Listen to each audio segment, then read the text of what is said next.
성경 말씀 로마서 15장 14절 말씀부터 17절 말씀까지 같이 봉독하도록 하십시다.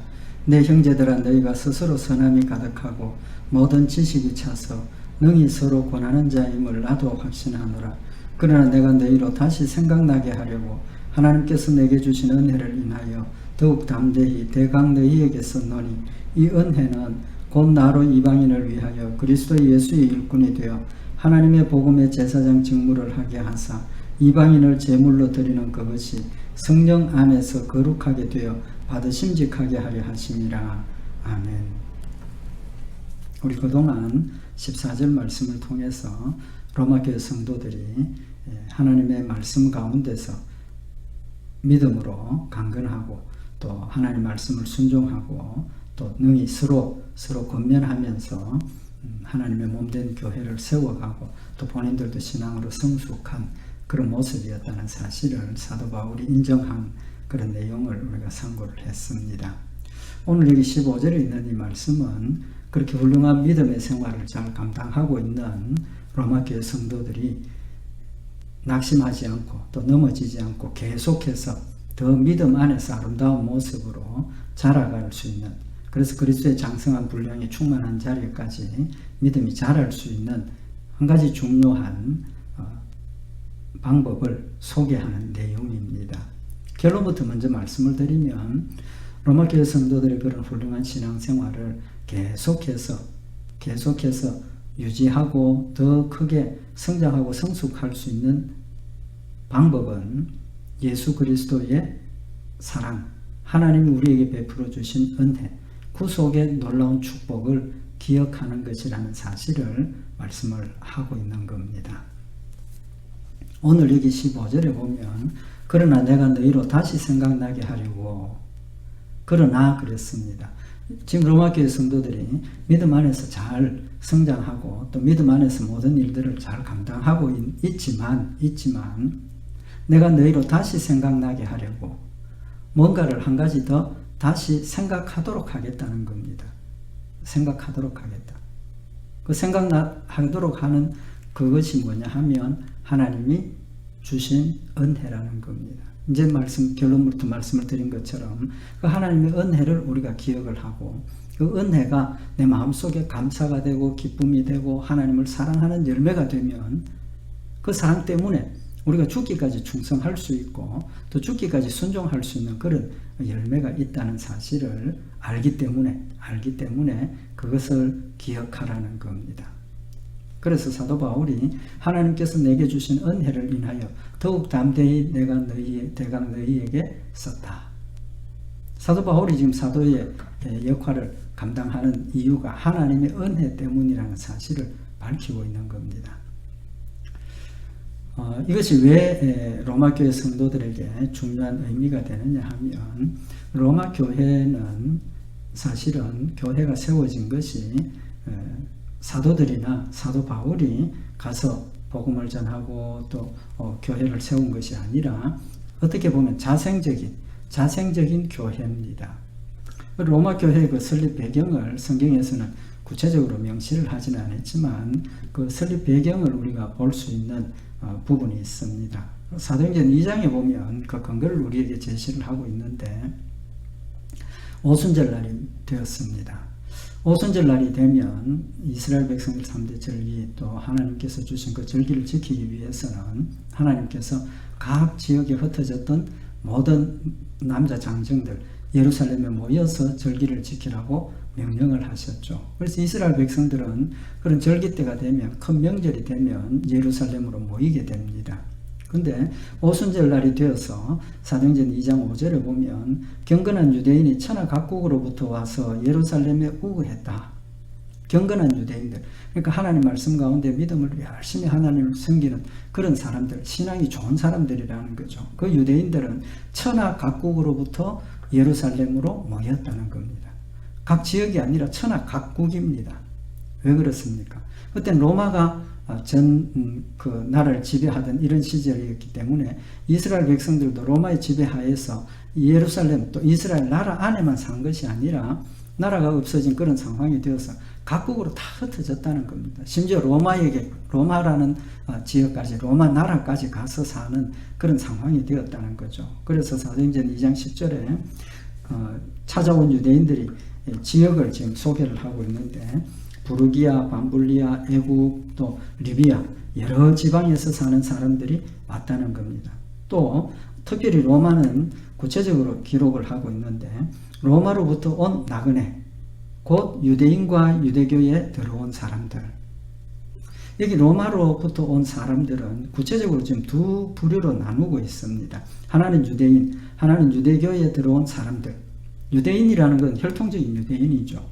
유대교에 들어온 사람들은 누굽니까? 이방인으로서 하나님을 믿겠다 하고, 이방인으로서 하나님을 믿고 유대인이 된 사람을 이야기를 하는 겁니다. 이방인이죠. 한마디로 이방인입니다. 그때 예루살렘에 무슨 일이 일어났습니까? 우리가 알고 있는 것처럼 오순절 성령 강림의 놀라운 역사가 일어나죠. 예수님께서 약속하신 성령이 찾아오셔서 이 하나님의 백성들 마음속에 성령이 역사하게 된 겁니다. 그래서 방언을 하게 되고, 각처로 왔던 사람들이 이제 각 나라 말로 알아듣게 되고, 놀랬을 때 베드로가 지금 이렇게 된 일은 하나님께서 우리에게 약속하신 성령의 임하심의 역사고, 예수님 부활하시고 하나님께 가셨고, 그 결과로 하나님께서 성령님 우리에게 보내주셔서 성령님 지금 우리 가운데 역사하는 것이라는 것을 전하게 되고, 그때부터 그들의 삶이 완전히 바뀌어지지 않습니까? 예수님 죽으시고 부활하셨음에도 불구하고 무서워서 문을 잠궈놓고 숨어있던 그들이, 두려워서 숨어있던 그들이 이제는 오순절 성령 강림의 역사가 일어나고 난 뒤로는 그들이 담대해졌습니다. 문을 열고 나갔습니다. 예수님의 구주되심을 증거하고 그들의 삶 가운데 하나님의 놀라운 능력의 역사가 나타나고 변화가 되어서 복음을 전하기 시작을 하는 거죠. 오순절이 끝났습니다. 어떻게 합니까? 각 지역에, 각 나라에서 온 사람들이 자기 생업에 들어 자기 집으로 돌아가게 되죠. 그래서 로마로부터 왔던 유대인들과 유대교에 들어온 사람들이 로마로 돌아가서 자신들이 본 그 모습들과 자신들이 있으면서 사도들을 통해서 받았던 그 복음을 통해서 그들도 예수님을 찾게 되고 모여서 예배드리고, 그래서 자생적으로 로마의 교회가 설립이 되기 시작을 한 겁니다. 어떻게 보면 이방인들이 중심이 된 교회죠. 왜냐하면 사도들이 가서 복음을 전하고 교회를 세운 것이 아니라 예루살렘에 왔던 사람들이 돌아가서 교회를 세운 것이기 때문입니다. 그리고 누구로부터도 그런 복음에 대한 걸 처음부터 전에 들은 것이 없었다는 거죠. 그래서 사도 바울은 로마 교회에 교회가 설립이 되고 하나님을 찾고 예수님을 믿는다는 소식을 듣고 사도 바울이 로마에 찾아가서 복음을 전하고 하나님의 교리를 가르치고 그걸 원했다는 겁니다. 근데 상황이 그렇게 되지 못하니까 사도 바울이 편지를 쓴 것이 로마서입니다. 그래서 그 편지를 써서 로마 교회로 보내고 나중에 이제 다시 한 번 더 찾아가게 되죠. 그래서 이제 로마서 15장 후반부 또 로마서 16장에 보면 사도 바울이 내가 그때 가고 싶었는데 못 갔고 지금은 내가 다시 다른 지역으로 갈 때 잠깐 로마에 들러서 너희들 얼굴을 한번 보고 가겠노라고 그렇게 기록을 하게 되는 겁니다. 그렇게 보면 로마 교회는 이방인의 교회죠. 이방인의 어떻게 보면 대표적인 교회라고 볼 수가 있을 겁니다. 그래서 사도 바울이 로마서 1장 5절에 보면 그로 말미암아 우리가 은혜와 사도의 직분을 받아 그 이름을 위하여 모든 이방인 중에서 믿어 순종케 한다.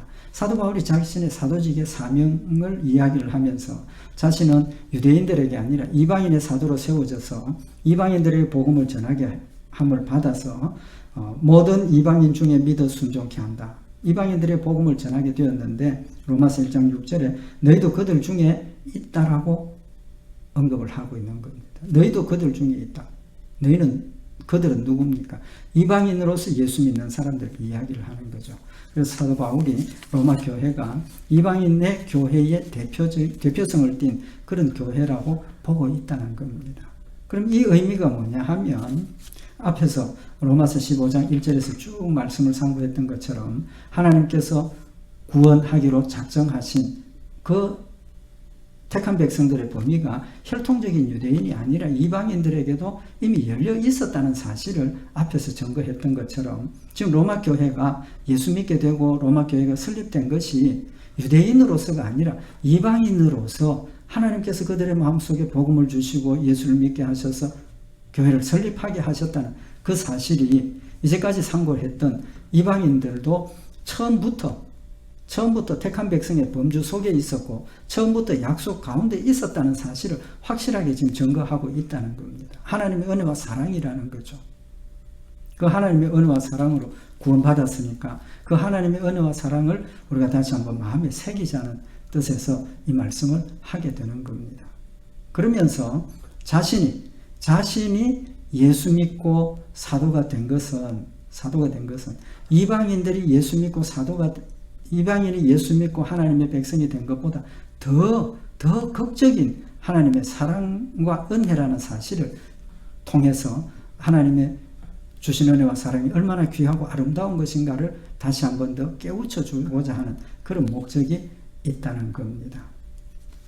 그래서 여기 15절에 그러나가 뭡니까? 앞에 것하고 반대되는 이야기죠. 로마교회 성도들이 지금 믿음을 가지고 하나님을 열심히 잘 섬기고 있으나 거기서 멈추면 안 된다는 겁니다. 거기에서 멈추면 잘못하면 오히려 신앙에 퇴보하기도 하고 하나님을 버리고 낙심하고 절망 가운데 빠질 수도 있다는 겁니다. 그러나 그 자리에서 더 높은 단계로 신앙이 성장하고 성숙할 수 있도록 해야 된다는 겁니다. 그러기 위해서 내가 너희로 다시 생각나게 하려고 내가 지금 잘하고 있지만 거기에 안주하지 말고 거기에 편안하게 거하지 말고 한 가지를 더 생각해 보자는 겁니다. 그게 뭡니까? 하나님이 내게 주신 은혜라는 겁니다. 하나님이 사도 바울에게 주신 은혜라는 겁니다. 그 은혜를 로마교회 성도들과 내가 한 번 더 생각을 해보자는 겁니다. 그래서 하나님의 그 은혜와 사랑이 얼마나 크고 귀한 것인가를 우리 마음속에 새겨서 끝까지 하나님을 사랑하고 감사하고 기뻐하면서 자원해서 우리가 승리하자라는 권면을 하고 있는 겁니다. 사도 바울이 받았던 은혜가 뭡니까? 로마서 15장 9절에 나는 사도 중에 지극히 작은 자라 내가 하나님의 교회를 핍박하였으므로 사도라 칭함을 받기를 감당치 못한 자라. 사도 바울 자신을 놓고 보면 정말 하나님이나 예수님에게는 최악의 존재입니다. 최악의 존재. 왜? 어떤 의미에서 보면 사도 바울보다 끈질기게 또 악하게 교회를 핍박하고 예수님을 핍박했던 자가 없었다고 볼 수도 있지 않습니까? 지금 그걸 이야기를 하고 있는 거죠. 제일 앞장서서 예수님을 핍박하고 교회를 무너뜨렸던 그 자를 하나님께서는 오히려 예수님께서는 오히려 사랑으로 그에게 은혜를 베푸시고 믿음을 가지게 하시고 구원받게 하셨을 뿐만 아니라 놀라운 사도의 직분을 주셔서 복음을 끝까지 전하게 하시는 하나님의 그런 놀라운 은혜와 사랑을 베풀어 주셨다는 사실을 지금 말씀을 하고 있는 겁니다. 그래서 사도 바울은 이 하나님의 은혜와 사랑을 로마교회 성도들이 다시 한번 생각하도록 하기 위해서 이 편지를 쓰고 있다는 사실을 언급을 하고 있는 겁니다. 사도 바울이 어떤 사람입니까? 인간적으로 보면 최고의 그 환경을 가진 사람입니다. 최고의 환경을 가진 사람입니다. 우리가 잘 알고 있는 것처럼 사도 바울이 스스로 이제 자신의 그 모습을 소개를 하는데 빌립보 3장 5절에 보면 내가 8일 만에 할례를 받고 이스라엘의 족속이요 베냐민의 지파요 히브리인 중에 히브리인이요 율법으로는 바리새인이다. 8일 만에 할례를 받았다는 겁니다. 율법을 철저하게 잘 지키는 사람이라는 거죠. 이스라엘 족속이고 베냐민 지파고 히브리인 중에 히브리인이라. 혈통적으로도 순수한 이스라엘 백성이라는 이스라엘 사람이라는 거죠. 율법으로는 바리새인이라는 겁니다. 바리새인들 우리가 잘 알고 있는 것처럼 철저하게 율법을 지키려고 했던 사람들이죠. 또 그러면서 열심으로는 교회를 핍박하고 율법의 의로는 흠이 없는 자로다. 자신의 신앙의 정체성을 지금 이야기를 하고 있는 겁니다. 열심으로는 교회를 핍박하는 자였다.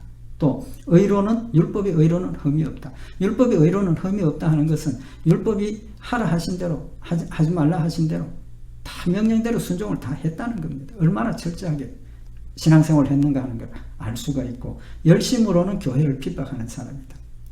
굉장히 중요한 의미가 있는데, 그만큼 사도 바울이 순수하게 하나님을 사랑하고 율법을 지키려고 했던 사람이라는 것을 지금 표현하는 겁니다. 열심으로는 교회를 핍박했다. 정말 바리새인이나 서기관들, 제사장들 같으면 교회를 핍박하고 교회를 무너뜨려야 됩니다. 왜 그렇습니까? 그들이 스스로 예수님은 하나님의 10계명, 1계명, 2계명, 3계명, 4계명을 범한 사람이라고, 하나님의 저주받은 자라고 십자가에 달아서 사형을 시켰던 죄인입니다. 예수님께서 스스로 나는 하나님의 아들이다, 하나님이다, 그렇게 이야기를 했던 사람이니까 그냥 두면 안 되죠. 돌로 쳐 죽이는 정도가 아니라 십자가에 못 박아 죽이는 그런 죄인이었습니다.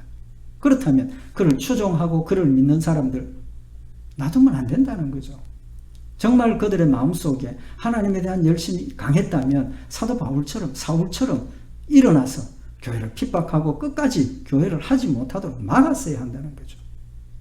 그렇게 보면 사도 바울은 하나님에 대한 열심이 순수한 그런 믿음이었다는 걸 우리가 알 수가 있다는 거죠. 어쨌든 사도 바울이 고백했던 것처럼 자신은 예수님을 몰랐기 때문에, 하나님만 알았기 때문에 자신의 믿음에 충실한 사람인 것은 분명하다는 겁니다. 열심으로는 교회를 핍박한 자다. 그렇게 보면 인간적으로 보면 훌륭한 유대인이죠. 훌륭한 유대인입니다. 또 그의 가정의 배경을 우리가 짐작해 볼 수 있는 게 뭐냐 하면, 사도 바울은 로마의 시민권을 나면서부터 가진 자입니다. 그 당시에 로마 시민권의 위력이 어느 정도냐 하면 사도행전 22장에 이제 그 내용을 우리가 볼 수가 있는데, 사도 바울 때문에 그 지역에 소요가 일어났습니다. 그래서 천부장이 군사를 거느리고 와서 사도 바울을 붙잡았습니다. 체포를 해가지고 백부장에게 이제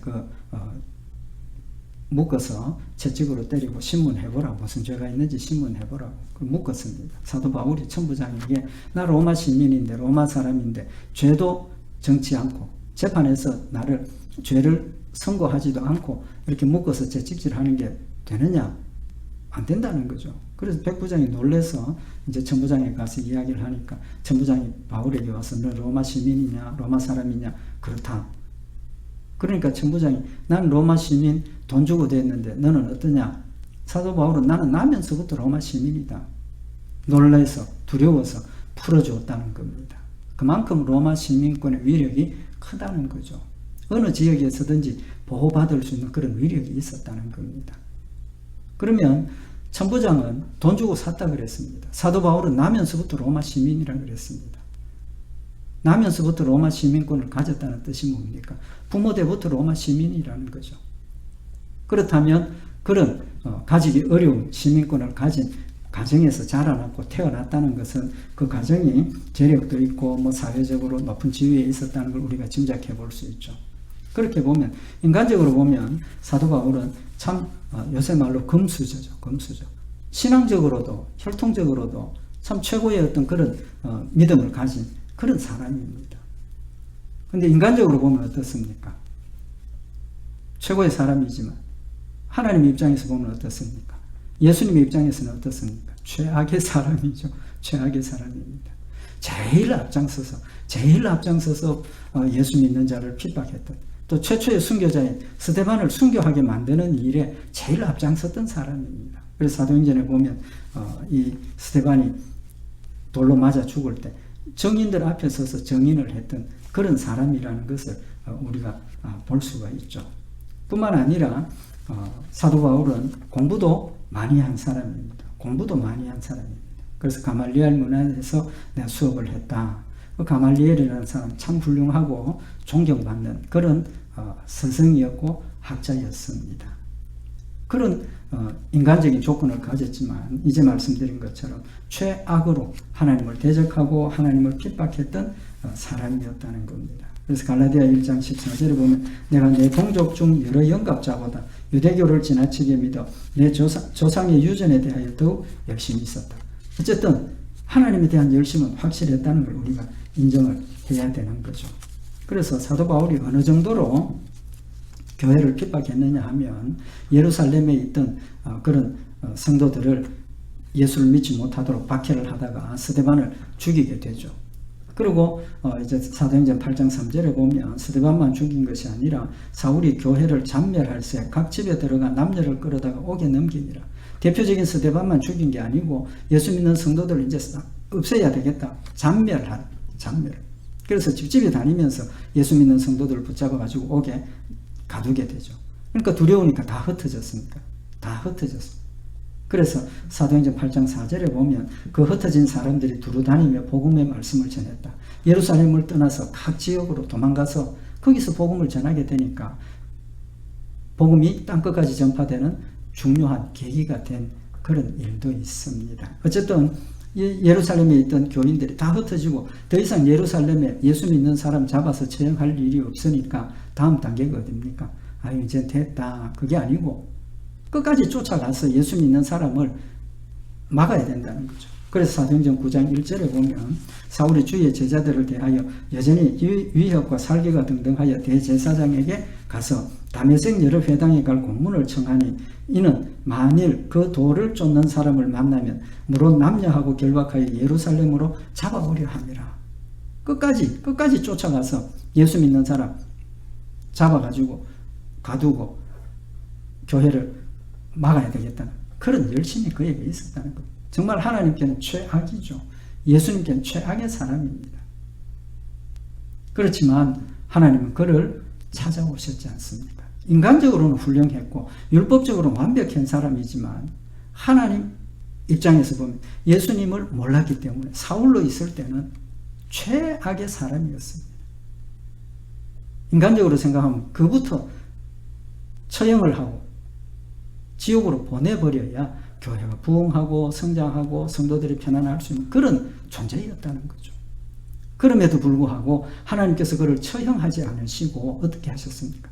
찾아오셔서 예수를 믿게 하시고 오히려 뜨겁게 하나님을 사랑하여서 이방인의 사도가 되어서 복음을 끝까지 전하게 하시는 하나님의 놀라운 사랑의 역사가 있었다는 겁니다. 사도 바울은 지금 그 하나님의 사랑과 은혜를 이야기를 하고 있는 겁니다. 자신을 보고 하나님의 사랑이 얼마나 귀하고 하나님의 사랑이 얼마나 절대적이고 하나님의 사랑이 얼마나 은혜가 풍성한 것인가 하는 것을 깨달으라는 겁니다. 기억하자는 겁니다. 그래서 각 지역에 갈 공문을 청했다. 요새 말하면 첩보영장 같은 거죠. 그래서 다메섹으로 가게 됩니다. 다메섹으로 가는 도중에 예수님이 그를 찾아오셨지 않습니까? 사도행전 9장 3절에 보면 사울이 행하여 다메섹에 가까이 가더니 호련히 하늘로서 빛이 저를 둘러 비추는지라. 예수님 그를 찾아오셨습니다. 보여주셨습니다. 나중에 그것이 예수님을 만난 것임을 사도 바울이 이제 고린도전서 15장에서 고백하게 되는데 예수님을 만났을 때 사도 바울이 그 앞에 엎드려졌습니다. 예수님께서 하시는 말씀이 사울아 사울아 네가 어찌하여 나를 핍박하느냐? 너 왜 나를 핍박하느냐? 사도 바울이 놀라서 주여 누십니까? 예수님의 대답이 뭡니까? 나는 네가 핍박하는 예수라. 나는 네가 핍박하는 예수라. 예수님께서 사울에게 나 예수다. 난 너를 사랑하는 예수다. 나는 은혜를 베푸는 예수다. 그렇게 말씀하시지 않고 나는 네가 핍박하는 예수다 라고 말씀을 하셨습니다. 여기 사랑을 언급하시지 않았지 않습니까? 오히려 사도 바울의 죄를 정확하게 지적하시고 있습니다. 사도 바울의 죄를 정확하게 지적하시는 이유가 뭡니까? 난 너를 사랑한다, 회개해라 그렇게 말씀하시지 않는 이유가 뭡니까? 하나님의 사랑과 은혜는 내 죄를 깨닫고 회개하고 용서받는 그것이 하나님의 진정한 은혜고 하나님이 원하시는 사랑이기 때문입니다. 하나님께서 사도 바울에게 사랑을 베푸실 때 나는 네가 핍박하는 예수다. 사도 바울이 그 소리를 듣고 하나님, 예수님, 내가 정말 죄인입니다. 나는 예수님이 이렇게 살아계신 줄 몰랐고 예수님 메시아 되심인 줄 몰랐습니다. 이제 내가 예수님 뵈니까 예수님 나를 사랑하셔서 이렇게 나를 불러주시니까 나도 이제 예수님 믿습니다. 예수 믿는 사람으로 변화되게 하시는 하나님의 놀라운 능력의 역사를 그 의미를 지금 우리에게 교훈을 하고 계시는 겁니다. 사도 바울이 변했지 않습니까? 사울이 변해서 사도 바울이 되어진 겁니다. 사도 바울이 되어진 겁니다. 근데 중요하게 우리 한 가지 오늘 말씀을 더 생각을 하고 말씀 마치려고 하는 것은 사도 바울의 그 인간적인 기준을 빌립보서 3장에 고백을 하고 있는데, 내가 8일 만에 할례를 받고 이스라엘의 족속이요 베냐민의 지파요 히브리인 중에 히브리인이요 율법으로는 바리새인이다. 사도 바울이 자신을 베냐민 지파 중에 한 사람이라고 그랬습니다. 자신의 지파를 밝혔습니다. 이스라엘 지파가 몇 지파입니까? 12지파죠. 그 중에 베냐민 지파라는 겁니다. 여러 12지파가 있지만 베냐민 지파라는 걸 밝힌 이유가 뭐겠습니까? 이유가 뭐겠습니까? 확실하게 자신이 이스라엘 한 지파의 사람이다. 물론 그런 의미도 있겠지만 신명기 33장에 보면 모세가 죽기 전에 각 족속, 각 지파들을 위해서 축복한 내용이 있습니다. 축복한 내용이 있는데 베냐민 지파에 대해서 축복한 내용이 뭐냐 하면 신명기 33장 12절에 보면 베냐민에 대하여는 일러서되 여호와의 사랑을 입은 자는 그 곁에 안전히 거하리로다. 여호와께서 그를 맞아 날이 맞도록 보호하시고 그로 자기 어깨 사이에 처하게 하시리로다. 베냐민 지파에게 주신 축복은 짧고 명료하고 간단하게 뭘 지금 이야기를 하고 있습니까? 여호와의 사랑을 입은 자. 여호와의 사랑을 입은 자는 여호와 옆에 안전히 거하게 되고 하나님께서 날이 맞도록 보호하시고 자기 어깨 사이에 어깨 사이에 품에 안아주신다 그 말이죠. 그 품에 안아서 보호하시고 지키신다는 사실을 축복을 하고 있습니다. 하나님께서 우리에게 베풀어 주신 구원의 축복을 의미하는 거라고 할 수 있죠. 사도 바울이 베냐민 지파에 속했다는 것을 밝히는 것은 영적으로 이렇게 예수님을 극악하게 핍박하고 반대하고 교회를 무너뜨리려고 했던 그를 예수님 찾아오셔서 하나님의 그 사랑으로 하나님 품에 안아주시고 그의 곁에 두시고 편안하게 거할 수 있도록 구속하신 하나님의 놀라운 역사를 우리에게 교훈하시는 그런 의미도 있다는 겁니다. 그래서 결론적으로 사도 바울이 이렇게 제일 앞장서서 교회를 핍박하고 하나님 나라를 무너뜨리려고 했던 사람이지만 하나님께서 그를 찾아오셔서 사랑하셔서 사도가 되게 하시고 땅끝까지 복음을 전하는 일에 또 핵심적인 하나님의 은혜와 사랑의 교리를 우리에게 전달하게 하는 그런 믿음의 사도로 사용하셨다는 사실을 우리에게 다시 한번 인식시키는 겁니다. 로마 교회 성도들에게도 하나님 주신 놀라운 은혜와 사랑이 보통의 사랑이 아니라 절대적이고 주권적이고 우리를 향한 그 놀라운 풍성한 사랑이라는 것, 저항할 수 없는 그 사랑이라는 사실을 우리에게 교훈하시는 말씀입니다. 우리 오늘 이 말씀을 다시 한번 마음에 새기고 하나님 주신 은혜와 사랑이 늘 기쁨과 감사가 되고 우리도 그 사랑 때문에 하나님을 사랑하게 되고 또 자원해서 힘을 다해서 죽기까지 충성하는 우리 성도들이 되시기를 바랍니다. 기도드리십시다.